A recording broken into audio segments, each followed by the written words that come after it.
the law of attraction is based on the belief that like attracts like. So for example, if we are vibrating at a higher frequency, then we tend to attract things that match that frequency. Hi guys, welcome to the channel. My name's Tasha. So I make videos on mindset, goal setting, and personal development. So if this is your thing, then please do subscribe so you'll be notified every time I upload a new video. So I have a history of burning out, and not wanting to make the same mistakes again, I decided to look into some concepts of law of attraction to see how I can attract things into my life instead of constantly chasing them. So in this video, I will break down some concepts on the law of attraction and apply it to someone who has a more logical, analytical mind as I do. So don't worry, I'm not going to be talking about those woo-woo spirituality things, but I'll be talking about more practical concepts that you can apply into your everyday life. So without further ado, let's dive into it. So the first is visualization. So in the book Think and Grow Rich by Napoleon Hill, he talks about whatever the mind can conceive and believe, it can achieve. So this quote talks about the power of imagination, and like with anything, the first step into achieving it is to envision it and believe it to be possible. So visualization does two things. One, it gives us more clarity into our goals. It helps us make sense of those abstract ideas and transform them into tangible goals and actions. So in a way, visualization serves as our filter, wherein we get to see what is it we actually want to achieve versus what we don't. So the clearer we are on our goals, the more we can focus on things or actions that we need in order to bring us closer to that goal. It also helps us weed out those things that distract us. So another thing that I love about visualization is that it helps us get excited for our goal. So when we visualize what we want to achieve, in a way it boosts our motivation and it kind of gets us pumped up into reaching that goal. So when we know what awaits us at the end of the journey, we become more excited with each milestone that we reach.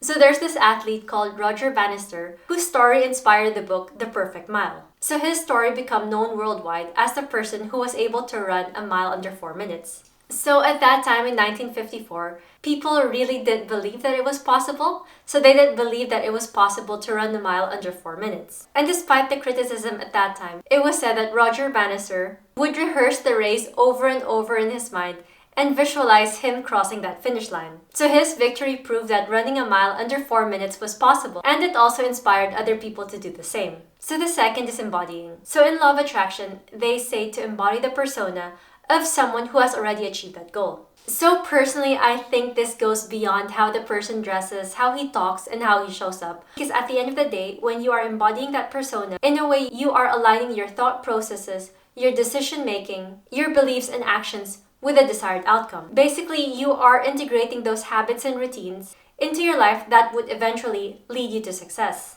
To be honest, it took me a while to figure out what embodying really meant.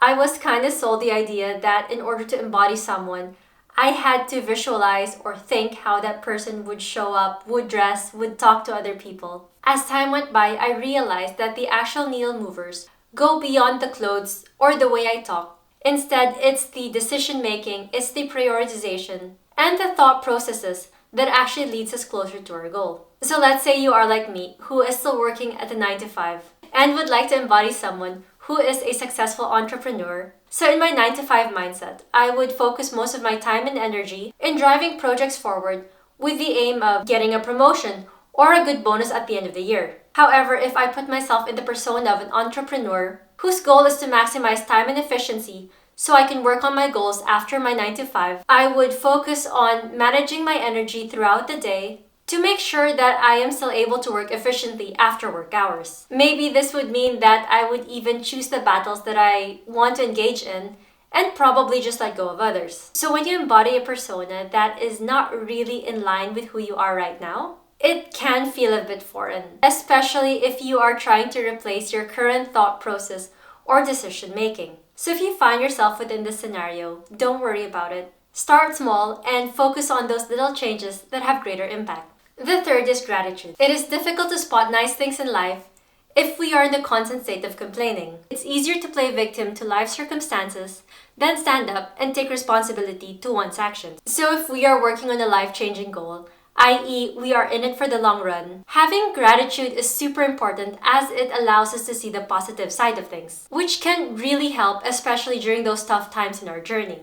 Personally, I think that having a gratitude mindset also helps with our productivity. Haven't you noticed how easy it is to get into that flow state if you have a more positive or relaxed mindset as compared to if you are overly anxious or in a state of constant complaining? When we choose to see the good things in life, it becomes easier to do the actions necessary in order to attract more good things. Every morning, I do a bullet journal of 3 things that I'm grateful for and 3 things that I look forward to do during the day. I love starting my days with like a gratitude journal because in a way it sets the tone for my day. So it helps me look forward to something, especially during those periods wherein things don't really go according to plan. And the more I do this, the more I realize that those things that I'm actually grateful for are super, super basic. Like the coffee place that I pass by every morning to get my coffee, or the fact that I can take these nice long walks and not have to worry about my safety, about traffic, or about air pollution. So the fourth would be action. So no amount of planning, wishing from the universe, or praying defeats action. So action creates opportunities that wouldn't exist if you're only focused on thinking and visualizing. So you take those small steps and adjust every time you learn something new. So Napoleon Hill once said, "Don't wait. The time will never be just right. Start where you stand and work with whatever tools you may have at your command. And better tools will be found as you go along." There will never be a better time, place, or situation as right now. Start with what you have and refine along the way. Take initiative and trust in yourself and trust in your abilities to find answers whenever you need them. Last but not the least is letting go.